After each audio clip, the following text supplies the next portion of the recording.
Hello and welcome to the debate. I'm Marzia Hashemi. Thanks so much for being with us right here at Press TV. Access to the global financial system should be a given right for all countries. However, Washington has used what some term financial or economic terrorism to intimidate, control, and at times to destroy other countries. On Saturday in Tehran, the European Union's policy chief Federica Mogherini has said that both Iran and the EU have lived up to their commitments regarding the nuclear agreement. However, what is becoming clearer is that the United States continues to refuse to abide by its own commitments. What will it take for EU countries to stop allowing the U.S. to bully them into more economic malaise? 3 months ago, EU Foreign Policy Chief Federica Mogherini announced it was time to lift international sanctions against Iran.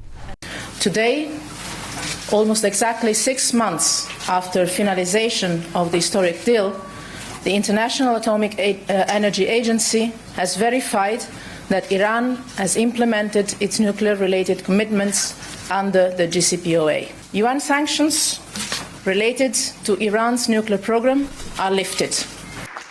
But now Iran says the international community is not sticking to its promises in the wake of the landmark nuclear deal. Here's how the governor of Iran's central bank, Valiullah Saif, puts it. A snapshot of what has happened since 3 months ago, the date of implementation of the JCPOA. Almost nothing.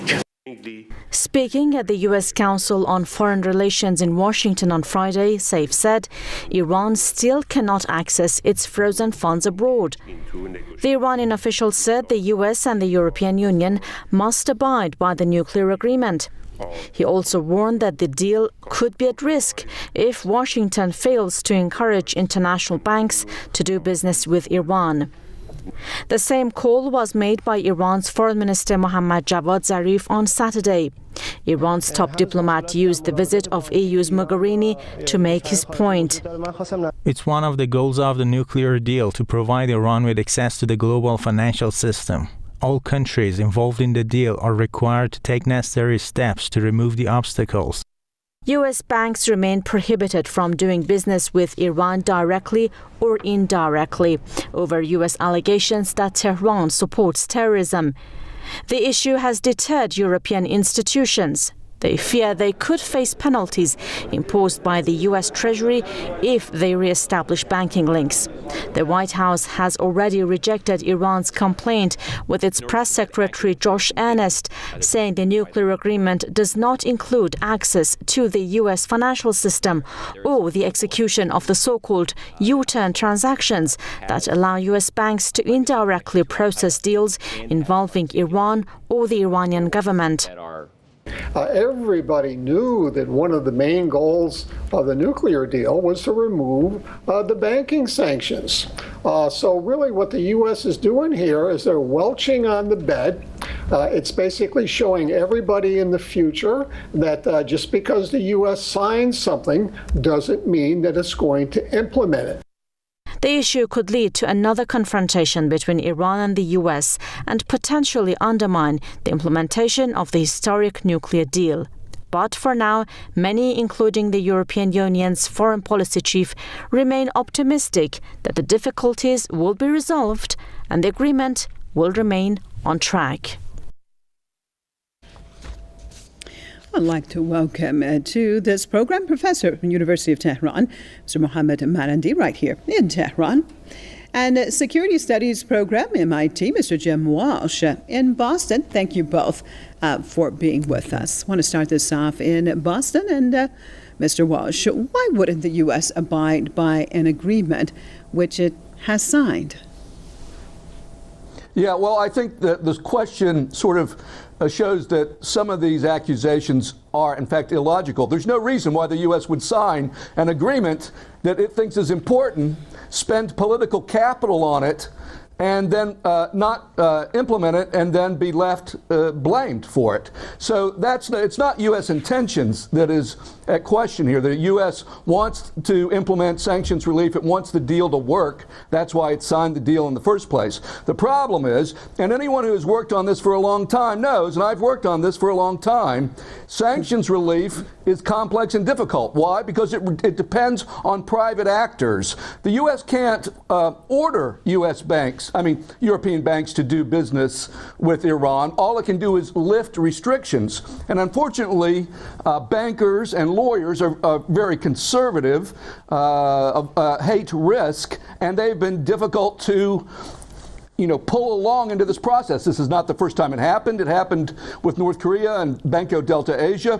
It's because there are private actors involved, and we have to sort of get the private actors to move, but we can't force them to move. Mr. Walsh, let me just jump in here. Do you not think, though, that the United States is not the United States intimidating these bankers? There's a couple of different ways we could look at it. It could make the process go about a lot smoother, or it could definitely actually increase impediments on the way. So if these entities feel that they're going to suffer in the United States and be punished, wouldn't that definitely hurt the situation overall? Well, as I say, Treasury has issued new rules that permit that essentially revoke the sanctions. So they've done that. The problem is that the Treasury has opened the door, but we can't get the horse to walk through. That is the nature of the challenge we face right now. I think it will get done, though. All right, stay with me, sir. Professor Maranti, your take on that. Professor Walsh said basically that the Treasury, the United States Treasury, has done everything that it can. It's basically just the private actors that perhaps do not want to get on board. Your take, sir. No, that's definitely not true. Senior officials in the U.S. Treasury continue to threaten banks. Senior officials have traveled across the globe. A senior official recently went to the Emirates, and they continue to speak to bankers and to give them warnings about Iran. Banks and bankers are conservative, but the United States is actually using that to its advantage to slow down the process. In fact, the European banks do want very much to enter the Iranian market because of the very difficult economic situation that Europe is facing, and also because Europe is now really beginning to rethink its policy in the region. Their views towards Saudi Arabia and Wahhabism have shifted dramatically, and they recognize that the only partner in this part of the world that is both reliable and does not promote extremism is powerful and stable is Iran. But the United States is impeding that. So for example, when we let's look at the example with regards to the missile program. The Americans made a huge amount of noise and claim that the Iranian missile defense program violates the agreement. Just today, the European foreign policy chief in Tehran said that's not the case. So obviously, the Americans are interpreting the agreement in a way in which neither the Europeans nor the Asian countries like Russia and China are interpreting it. The Americans are continue to be unreliable, and I think that it's going to hurt the United States because gradually Iranians are becoming more skeptical about the Americans, more with regards to its agenda and the Joint Comprehensive Plan of Action. Well, what about that, Mr. Walsh? Is it a difference in interpretation by the Americans, or exactly what is going on? We've had the EU policy chief here in Tehran today to say that Iran is abiding by its side of the agreements, and also the EU is abiding by its side of the agreement. But the trick here is the United States. Your take, sir.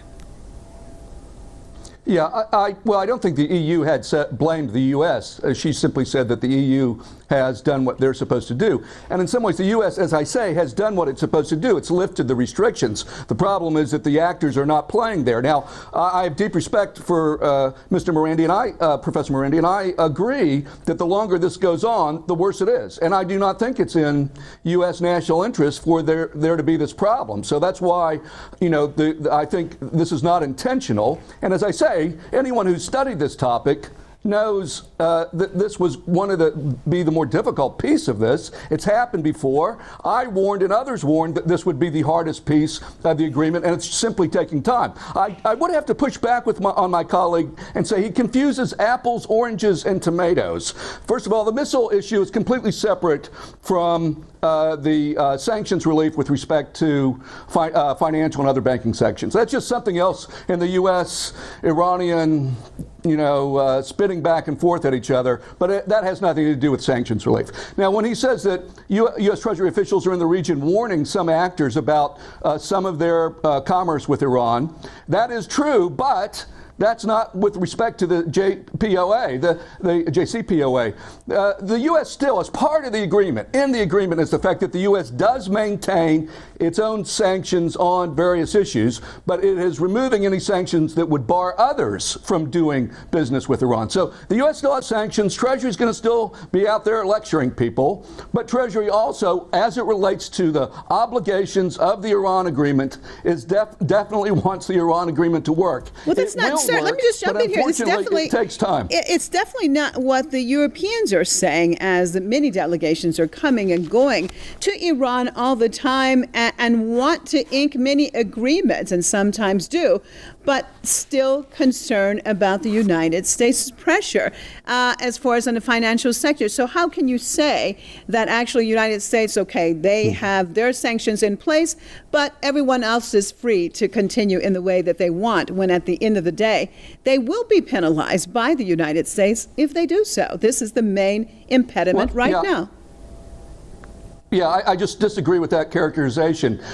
What you're referring to, again, apples and oranges. There are plenty of companies wanting to go to Iran to sign deals, which I think is great. That's the way it should be. The problem is after they sign a deal, they have to get financing from a bank. It's the banks and the financial sanctions that are the center of gravity here. That's what's holding this up. Okay. And if you can solve the bank problem, then everyone can do business. But without the bank problem being solved, nobody can do business. So I think it's a narrow, but unfortunately a very difficult problem we're facing, but I think it will be solved. What about that, Mr. Morandi? Again, our guest is basically saying that it is not the U.S. government that is behind this. But it seems even with Mogherini speaking here today and basically pointing out that the two entities that are abiding by the agreement, meaning the EU and also Iran, it seems that obviously the other entity would be the United States that is actually causing this impediment. There are many that say the European Union is actually occupied by Washington, as the EU nations are eager to expand ties with Tehran. How do you see it, sir? Well, again, it goes back to what I was saying earlier. First of all, the Americans continue to threaten European banks, regional banks, and others not to do business with Iran. This is what senior European banking officials are telling Iranians. This is something that I've heard myself from European bankers who've come to Tehran. So there's no ambiguity about this. With regards to the missile program, in fact, it is not apples and oranges. The statements made by the U.S. President on the sideline of the nuclear summit in the United States were meant to create fear among people who wish to invest in Iran and to work in Iran. He was basically saying that unless Iran changes, it's not going to be able to integrate into the global economy. But I think that the problem that the Americans are facing is that the world is changing rapidly, and the international community is witnessing that when Iran was pursuing its peaceful nuclear program, the United States constantly threatened Iran with military strikes and death and destruction, the same sort of thing that they brought about upon the Libyan people and along with the Saudis in Yemen. The people saw that the Americans behaved in that manner. Then when the Iranians came to agreement with the United States, they still see that the United States is dragging its feet, and it's not behaving like the Europeans, it's not behaving like the Russians, it's not behaving like the Chinese. And I think this ultimately draws countries closer to one another, countries that have problems with the United States, Iran and China, Iran and Russia, and even the EU. While I agree with what you said earlier, that the Europeans are not independent of the United States, they're fearful of the United States, Even with regards to the Ukraine, we know that the Europeans did not want to impose the sanctions, but the Americans basically forced them to do so. And even now, the Europeans, when they are in contact with the Iranians, they recognize what's going on in Syria much more than before. But the Americans and the British and the French continue to pursue an alternative policy. So even the Europeans recognize what's going on, but they do not have the ability or the courage to change their policy to a great extent because of U.S. pressure. What does it mean? Let me just follow up with what you've just said. Mr. Miranda, you said they don't have the ability. What does that mean? If the European Union, they don't have the ability to make independent policy independent of Washington? Yes, I think that by now almost everyone recognizes that the Europeans have great difficulty making decisions that go against the policies of the United States. It's not only with regards to Iran, but in the case of Iran, yes, that's exactly the case. Right now, the foreign policy chief, when she came to Tehran, she did not explicitly speak out against the United States, but she was quite clear that the Iranian missile program, they don't have a problem with it. Why? Because it's obviously a defense program. But when the Americans said that Iran is violating the agreement with its missile defense capability, the British and the French quickly repeated the same accusations as the United States. Why? Because they follow U.S. policy on all key issues. And so does the Western media. Just right, we all know, for example, in Syria, that Al-Qaeda is the main force in Syria and their allies. But the Western media, in line with Western governments, will say that these are moderates. That is policy, and that's how they will behave. Well, let me get Mr. Walsh back in on this. Mr. Walsh, when Mogherini says that Iran and EU are abiding by parts of the deal, do you think that the Europeans in general, that there's going to be a growing schism between the Europeans and the United States, as Dr. Morandi just talked about the Syrian situation? And of course, we've seen the repercussions, of course, hitting Europe more than the United States. Do you think that there is perhaps a schism in the making in dealing with this type of policy, the way the United States, of course you disagree, but the Europeans themselves would say are intimidating them not to do business in Iran? Well, again, that's not what Mogherini said. She didn't say the U.S. is intimidating businesses. No, I did not say that. Was my question. I said regarding, sorry, please, I did not say that Mogherini said that. I said regarding what she said in dealing, that she said the European Union and also Iran are in agreement. They are abiding by the agreement. Thus, the other entity, yes, she did not say it, but obviously, as Dr. Morandi said, it was obvious. The other entity is the United States that's not abiding. My question to you is there a growing schism then between the Europeans and the United States as they're trying to basically push the Europeans into something that perhaps is definitely not in their interests? I think both sort of extreme characterizations here are simply not true. The U.S. doesn't control Europe like a puppet, nor do I think the differences between Europe and the U.S. are so great that this alliance is going to split apart. I think neither of those things is true.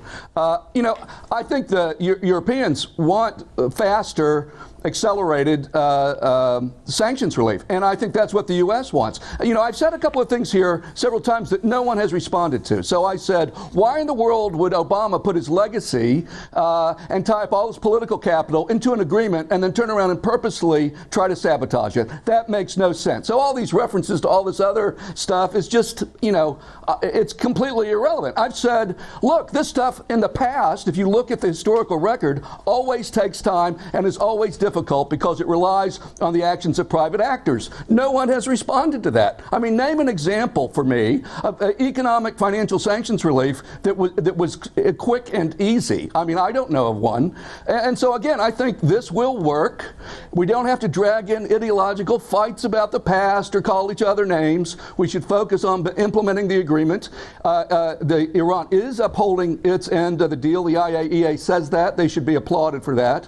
And so the focus here here should not be sort of accusations, but on trying to make sanctions relief work. Well, do you think that you have a united government? You just brought up and you said, why would Obama do something and then renege on it? But do you think that the administration and the Pentagon and the Congress, that they're all on the same page? I think the executive branch is definitely all on the same page. That's run by the President of the United States. And the President in the U.S. system basically has most, the lion's share of authority when it comes to to foreign policy. The Congress is going to complain and try to undermine things because they're from an opposite party. Iran has factional politics too, and that's what the Republicans are trying to do. They're trying to hurt their political opponents. But that is not changing. The authority is with the President. He's the one who ordered Treasury to execute the waivers and the sanctions relief. So that's where the center of gravity is in the U.S. system. What about that, Mr. Marante, Professor Marante? What is the problem here? Because what Mr. Walsh said is true. Okay, Obama did go forward with this and signed the agreement as far as representatives of his administration. So why now? What is exactly happening? Why is the United States doing what it's doing in your perspective? Well, I mean, we have to look at history. The United States has signed many agreements that it never abided by. That's what the United States is quite good at. The United States, the first agreement that it signed with the Islamic Republic of Iran soon after the revolution was not to interfere in the country's internal affairs, and it has been doing so for the last more than 3.5 decades now. The United States gave a verbal promise to the Russians that NATO will not expand eastward, and they have been going forward towards Russian borders ever since. I mean, agreements are just pieces of paper. If a government does not want, if governments want to take advantage of them, they'll take advantage of them. With regards to Iran, this is what European bankers are saying. This is not what the Iranians are saying. The Americans are threatening them. Obama has signed an agreement, but now he and his administration are using the loopholes to get extra concessions from Iran, which simply will not work because the Iranians see the deal. They've already made sacrifices. The Americans had 9 months to sort this out. The agreement was signed 9 months ago. The Iranians carried out their part of the bargain much quicker than the Americans, despite the complexities. But the Americans had 9 months to do this, and they haven't. And so on the one hand, we see that the Americans haven't done it. On the other hand, we see that European bankers are saying that the Americans are putting pressure on us still.